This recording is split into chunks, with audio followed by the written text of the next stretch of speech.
Good morning and welcome back for our 8th episode of the Nebraska Ed Leadership Live Show. Hard to believe we're 8 episodes in already. Really excited for today's conversation, though. I'm Andrew Easton with the ESU Coordinating Council. Thrilled to be here and, as always, to MC these conversations. This is a show that's done in collaboration between the ESU Coordinating Council and the NDEC team. And so I'm going to introduce those folks as part of the C team here. First and foremost, to Julie Downing, Brian Rickabaugh, and Jeff Gilbertson, as they'll be leading through the conversation. And they work with the teacher and principal performance standards in our state. And so we try to reiterate each and every time that they are the perfect individuals to facilitate conversations like the ones that we're going to have today. And we're also grateful to NCSA for being a supporting partner of the show as we meet every 2 weeks, really, here throughout the spring with the aim of creating a space where leaders in Nebraska can connect and share and grow together. And so today, we're really excited to be joining you live from NEDA. That's where I'm at as I sit here in Kearney, Nebraska today. And if you're not familiar with NEDA, that's the Nebraska Ed Tech Association's annual conference, spring conference. And I'm incredibly grateful to be able to introduce our special guest for today. And I'm going to make sure, I'm going to see if I can pronounce this right. Okay, Wati, so you're going to have to see if I get this. Eliu? Oh gosh, you got to help me out, Wati. It's Eliu. Eliu. Yeah. There we go. Paopao. I always tell people to pretend like you're mixing the letters L and U. Eliu. Well, there we go. Yeah, I will continue to work on that probably over the course of our conversation today. But really grateful that we'll get a chance to learn from your perspective as a technology director of Chadron Public Schools and as also a former NEDA board member, as I learned a little bit earlier today. And Julie's going to give a little bit more of an introduction here. So I'll turn things over to Julie. So I'm so glad to welcome Wati to our show. Wati and I have been friends for a long time. He has been the technology director at Chadron Public Schools for the last 20-ish years. And while he's been there, he has just done a lot of leadership and steering of the district through the evolution of classroom tech, the infrastructure, digital access, Chromebooks, all the things. He was a NEDA board member for many years, and he was the 2014 Excellence in Leading with Technology recipient. So you can find him being a lifelong learner, always cheering our teachers and our students from every room he's in. Wati grew up in America, Samoa, and realized he liked 4 seasons instead of one really hot, humid season all year long. And lucky for him, my friend Jill found him and married him, and they've been married for 22 years and have 2 boys that also attend Chadron High and have grown up with my kids. So I'm really tickled to have Wati here. He has been a friend and a colleague for a long time. So let's just start with, like, what's your backstory a little bit? What are you looking, when you look back over your education and your career in technology, what are the moments that have really shaped you as an educator and a leader? Well, I have to say that there's been many moments throughout my 22-year career as a technology director that has shaped not only the things I do in my personal life, but as the things I do as a tech director for the district that I'm in. First of all, I would like to say thank you to Chadron Public Schools for that opportunity they offered me. Because without that opportunity, I don't think I would have been in a position of lifelong learner, right? And that's what we all strive for, I think. And to me, I had mentioned this earlier to Andrew. Growing up in American Samoa, there was limited technology. I think in the senior year of high school, there was a Apple computer that was roped off with stanchions in the library, and no one could touch it. You had to get a hold of the librarian, to even ask what it was. So I never grew up with that stuff. And when I arrived to Chadron State College, they had the Pine email, which is basically MS-DOS and whatnot. So I had to learn all that. And that's what intrigued me to go into technology, because I was originally here, I was going to be a civil engineer. That was my hopes and dreams. That all changed that freshman year in high school or in college. And thankfully so. I did not know that technology would lead me into a very rewarding position to where I indirectly help students and benefit them, and as well as support great educators and great administrative staff. That's I think that helped shape the person that I am. And I also thank my background in getting an opportunity to work with the after school programs for Chadron, because that's where I taught robotics. And were more interest and more engaging moments in my life, in knowing what robotics is like, helping build them, helping program them. All that is rewarding stuff, and every chance I get to be able to do that with students, I grasp at those opportunities. So, but if I'm not with them and directly in front of them, I get the next best thing. I support the people that are in front of them and help them, guide them, and hopefully into long, successful adult lives. So, and I think that's what you guys as a seed team, that's what you guys are all about, supporting our educators. And I applaud you guys for such a meaningful task, and a big task at that. So we all know education is, it's a wave of emotions, and you never know what you get the day after. So I'm just glad we're all here. We're all smiling, and we all know that our direction forward is always going to be up. So yeah, it's fun to think about, like, all the changes that we've seen. I think Wati and I have taught and been colleagues together 20 some years through like 4 superintendents probably at Chadron Public Schools, and just there's been a lot of changes over the time. My kids have grown up and gone through Chadron Public, and you've always had really, really good advice about how to keep the students and the teachers in relevant technology, but also safe with technology. So what are some things you learned early on about leading technology that really supports this belief that you have about student and teachers really being supported well with this? Pacing, and going at the speed that will benefit the user. We're all at different learning levels, and sometimes I talk too fast. And I'm going to say that I speak English well, but sometimes, English is my second language. I get to the point where the words that I'm saying don't mean and are effective in what we're supposed to be doing. So I need to learn how to pace, right? And I learned that early on with the different learning styles. We have veteran teachers that sometimes are not really wanting to make that change. And so you take it one step at a time. You meet them at their level. You go at a personal level instead of being a group. It's the pacing, just making sure you take the time to allow the person to grow, to allow the person to thrive with the tool that you're showing them, or the process that you're showing them. I've learned that applies to everybody, and including students.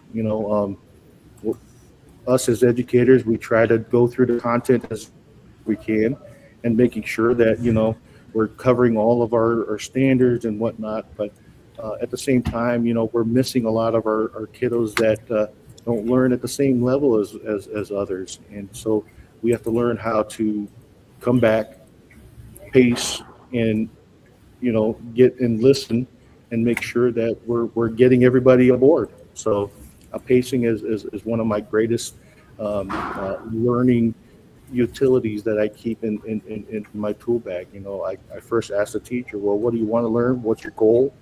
What do you want to do with this? And how are we going to hone your skills into this one tool? Yeah. So really knowing who your people are and what their skills are, and that space between the technology moves so quickly, but keeping people and school districts safe in the technology, but being able to leverage the tools to be able to do the work more efficiently and more effectively. I know that you are loved by teachers and students. My own son would put you as one of the people who really impacted him in his career. So tell me, like, if you could describe your leadership to somebody who hasn't worked with you for years like I have, what would you say to them? What's your leadership style? What's that like? I would put it as laid back and listening. You know, I'm not really a blunt person. I'm not really get in front of people and just start talking. You know, I'd like to listen, and I'd like to meet them at their level, and just I'm just an easygoing kind of guy. A lot of people um, tend to turn away, especially first year teachers or new to the district teachers, just because I'm a big dude. I'm pretty hairy. So that's a lot of that is it's all for show. Just to be honest, I'm a very approachable guy, and my office door is always open when I'm in the office. And I tell them that. Um, I'm a forgetful person though, so I always tell them you got to email me, so I put you on the to-do list, because if you don't email me, it'll go in my left ear and out my deaf ear. That's what I say, because my left ear is the only one that works. So, but yeah, I'm more of a listener, and assess things from there, and then I approach with a level of of not going to say calmness, because sometimes we have to have a little bit of rigidness to get things across. But you also have to learn to compromise and collaborate. You're not the only person that's there with a goal of successful students, and successful staff. We're all working together, and we all need to make sure that there's handshakes happening in between all those meetings too. So Yeah. Yeah. One of the themes, if you were to watch all 8 episodes back, I think one of the themes we've identified is certainly servant leadership. And I mean, Chadron has been characterized by servant leadership by a lot of the superintendent and administration leadership. And you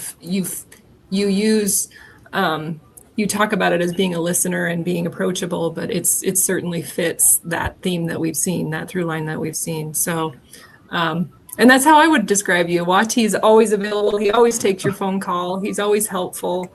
And he's so kind. In times when sometimes technology can get people a little fuzzed and can be a little daunting. Wati's just chilling. It's going to be okay. So I know that you have been praised and you've won awards and really been recognized for keeping student learning at the center of what you do. So what does that look like in real time? And I've been in the room when some of these decisions are made with the Chadron team, but what's that look like in like real decisions when there's maybe pressure to focus on the new fancy tools or the systems? What's that like in real decision making to keep it student centered? it's tough, because like I mentioned before, we're all at different learning levels, and then getting new initiatives, and new tools. Every chance we turn around, there's a new tool that's making its way, into our classrooms. I shouldn't have to mention it. AI, that's a huge tool, and just trying to gain some ground in regards to, yes, it's a useful tool, but we still have to be wary of it. That's the other thing, and this just doesn't apply to just AI. I mean, it's every tool that we get. We have to look at the aspects of what's behind the tool, the goals that you want to attain from it, and whatnot. But in real time, like right now, I think it was a couple of weeks ago, they just pushed the deadline to force districts to be ADA compliant with their websites, the web content accessibility guidelines and whatnot. They just pushed that back, and in Chadron, with every school district struggling with budgets and things like that, we have to make that change regardless. And so we're glad that the changes, the deadline has pushed back to another year. But at the same time, we're ready to take this on. We're ready to get this going so that we can ensure that we're not missing anybody with accessibility.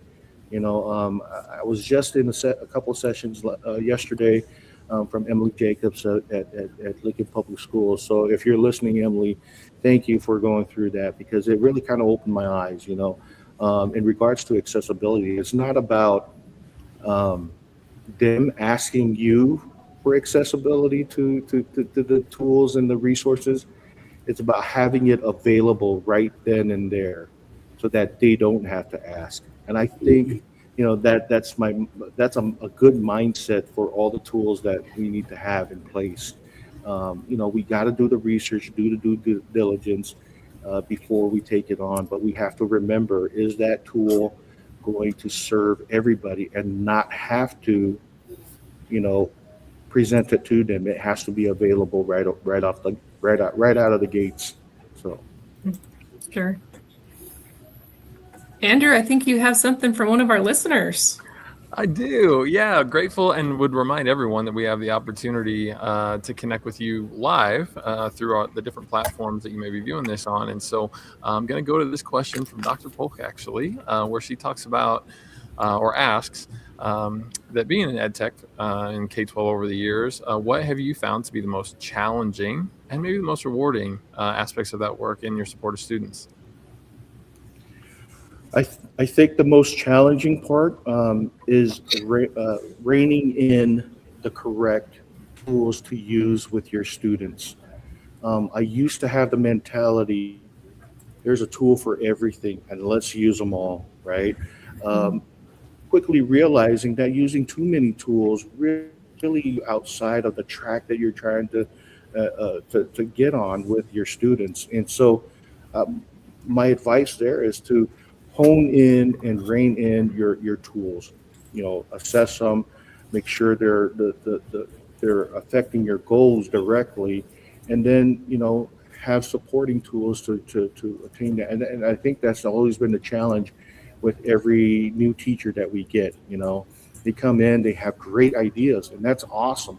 That's what we flourish on, is new ideas and new blood for being in education. But at the same time, you have to say, okay, I love the ideas. Let's try and find a tool that will work directly with your idea. Not more than two tools, because then you have too much of incompatibilityness. If that's even a word. You'll have to excuse my vocabulary as well. My wife tells me I make up words every now and then. So if that's a word, I hit it on the nail, the head of the nail, right? I do that too, Wati. You're in good company. But I think that's always a challenge for teachers. Is just trying to find the right tool, and that's my responsibility. Andrew made a comment earlier as we were visiting. That he gets excited about trying to help the teacher with the tool to get to the next level and just hone in on that tool. That's what I do. That's what we're there to do, is to help find and decide on the tool that's right to move in the right direction. And so that I think that's always a challenge, because there's so many new tools, and all these tools are great. We just need to figure out what will work for the district and your policies and your guidelines, and what will meet the teacher learning space as well. So the most rewarding part, the second part of that question, I think the most rewarding thing is to know that I'm supporting, the educators. I don't do a whole lot of celebrating on my own or for myself. I don't find that as something to as a goal. Yes, it's great. I don't expect a thank you. I don't expect someone popping into my office and saying job well done. I know what I'm supposed to do. I'm there to do it. I'm happy to do it, because I know that what I'm doing is going to affect the overall outcome, which is successful learning and successful students. And if I can support that at the administrative level, if I can support that at the teacher level, that's awesome. I'm doing what I'm supposed to be doing. I take gratification in knowing that I'm assisting that. And I always mention to my staff, my door's always open. I'm open to conversations. If I'm doing something that that you don't think is going to benefit you, hey, that's why I'm there. We're there to do it together. I'm not going to say no. I might talk you out of it, or you might talk me out of it, but we've got to work together if we're willing to support learning in students. So. Yeah. I've got one more question about leadership, and then I'm going to toss it to Ryan and Jeff because I know they've got some questions too. What I love about the way you speak about your staff and just education in general is how networked and how much we really do learn from our colleagues and the people we serve. And that's such an important belief system when you're a lifelong learner, is to tap into the people around you and the students around you. So I really am interested in what have students or your staff taught you about leadership over the years? What have you learned from them? I have to say my administrative team is fantastic. Mm-hmm. My superintendent's fantastic. My building principal is fantastic. My curriculum director, our activities director. I've got a fantastic team that supports me and me supporting them. I've learned a lot from them, and being the second longest administrator on that team, I've seen, superintendents come and go, principals come and go, but we've got a very solid team, and I learn from them every time we have meetings. And it just, I always think I'm a kid at heart, right? And I always learn something from the authenticity and the veteran status and the experiences that these administrative and folks have, So when I sit in a conference or in a meeting and I hear them speak, I don't take it lightly, because their experience matters to me. Their interactions with other adults and other staff and the students, that's what matters to me. And so when they make little comments in regards to relationships, that is what matters to me, is the relationship. And I think we've got and have established great relationship between me and my coworkers, and that's what I value and cherish the most. So it's all about relationships. Yeah. One of my favorite things getting to work with you guys over the years is Chadron does not, you're not afraid of things. Things come along and, AI pops up and lots of people were like, oh, I don't know. Chadron always sits down and you guys you talk through it from every level, like what could go wrong here, what could go right here, how are we going to handle this? And you're not afraid to sort of be out there on that cutting edge and try some things, which has served your students well. So I appreciate that. I'm going to go to Jeff. Ryan, question?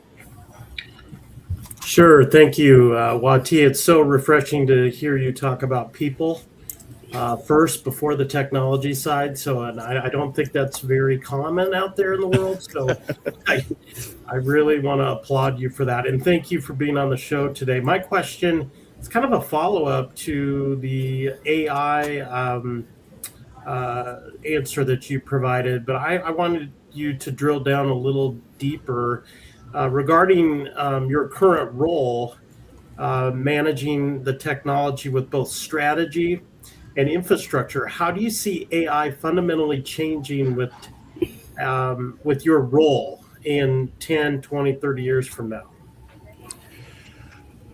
So efficiency. I look at AI as efficiency, both at the student level and at the educator level. AI is there to support what we are doing, support our goals, and I think it'll just enhance that, right? So that's my view on AI. Whether it be today, 10, 20, 30 years, we should look at this technology as a support, right? And not necessarily as a do-all. And I know the shortcuts. Trust me, my high school senior will tell me everything about AI, and I listen to him because he says this is where, and he's brought up keywords, academic integrity, right? That's a huge factor in regards to AI. So when you've got teenagers who are using it, we hope to model it correctly, and that's first of all what we need to be doing is accountability for the tools that we use, especially in artificial intelligence, whether it be Google Gemini or ChatGPT or Claude or whatever other AI is out there, it's always accountability for just educators and students alike. It needs to happen that way, and right now we're going through that process of what we need to build as a guideline, as a policy, to correctly take the path that we want them to take with accountability. We've had conversations even about, removing all technology from elementaries. They will have limited, screen time and things like that. Now, whether that's a good idea or not, it's a conversation that I'm willing to take on, because it needs to happen. Because we all know, and we've all said it before, back in the day, right? Back in the day when we had a corded phone, back in the day when we had dial-up internet, back in the day when we had a flip phone, and you realize what I'm talking about right now. It changes, and we may not know what the next change will be in direct collaboration and communication, but we do know that accountability will still be there, and that we need to be responsible for everything that we put in front of our teachers and in front of our students, and that has to happen with good collaboration behind the scene and good conversation. So I'm not the only person that needs to be involved in that. It takes my teachers, it takes my students, it takes my administrative team to have and come up with that plan. So that's that. We're in the starting stages of that, so to speak. So I can't tell you what it will be in 20 or 30 years, because we know how quickly technology changes. But I can tell you that every step we take is with a careful guidance in regards to the future of technology. Thank you.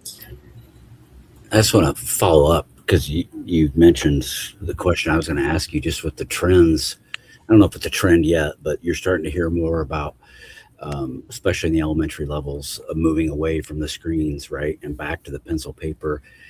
And you said you guys are, you're going to beginning to have that conversation. What is that? How does that conversation start, right? Like where do you start in that conversation? Because we know the benefits, we know there's some drawbacks, and with pencil paper, we know there's benefits, drawbacks. How do you find that balance, or where does that conversation around balance start, especially as a technology director? How does that work? So this comes at the heels of us having our curriculum alignment meeting about a couple of weeks ago, right? And I was in with my CS, my computer science teachers, at the elementary level, middle school level, and high school level, and having those conversations and seeing their frustrations and the things that they're seeing, not just with the kids, but with the curriculum as well. It was frustrating for me to listen to that. And when they get frustrated, I get frustrated, right? And so NDE has put out their standards in regards to that, and it's greatly appreciated. But I think on our side of things, we need to find more teeth on what we're doing, and the scope and sequence of it needs to be responsibility. And that the conversation started is, what does responsibility look like, right? How do we teach these kids to not use AI to answer questions for them? And I think having those lessons and opportunities to create lessons in regards to accountability and responsibility has to start from a very young age, because we are modeling that critical thinking, hopefully, right? And that's the main thing, that a lot of what I see as a negative in AI is the critical thinking. We're losing that critical thinking if we keep using it. So we want to keep that, and that's where that conversation started. How do we keep this critical thinking? How do we keep the responsibility? And it's, I do a Chromebook orientation every year. We talk about accountability and responsibility, and that's the theme, is responsibility, but that's just to middle school kids and high school kids. And I think that's too late. We need to be having some sort of lessons that is within the scope and sequence of the Nebraska computer science standards, but not just in computer science, but it also needs to be in our other core subjects and subject areas as well. Because if we're all doing it together, I think that will certainly and hopefully help our students.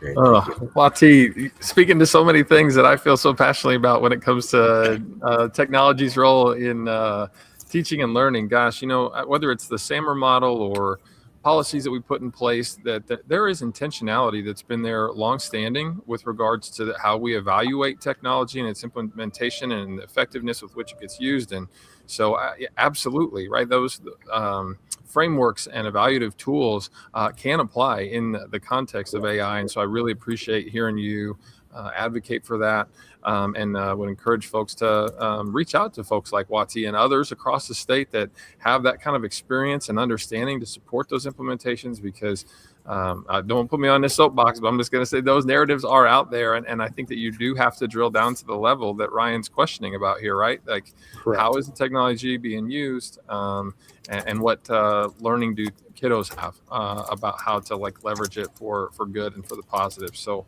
all of that said, it's been so great to learn from you today. I'm going to say this selfishly, Wati, on here, and then I even got a chance to visit with you ahead of recording today, and I shared with you at that time that whether it's through this show or in person, I am so grateful and blessed for the opportunity to get to learn from leaders across the state, to see the great work that's going on out there, and to just be able to come together in a space to celebrate that and be inspired by it. Is something that I'm thankful that the SEED team's been invested in that, and really looking forward to continuing to be able to promote here as we get to our final episode of the season, we'll call it our season finale, that we're going to have here in a few weeks, to bring this to our ninth and final one for this go around. So Wati, it was an absolute joy to get to connect with you today. I want to thank everybody for your time. It's been an honor. Yeah, and hope we get a chance Thanks, Wati. to see everybody here in a few weeks. So enjoy a beautiful Friday and your weekend, and we'll see y'all on the 17th. Thank you.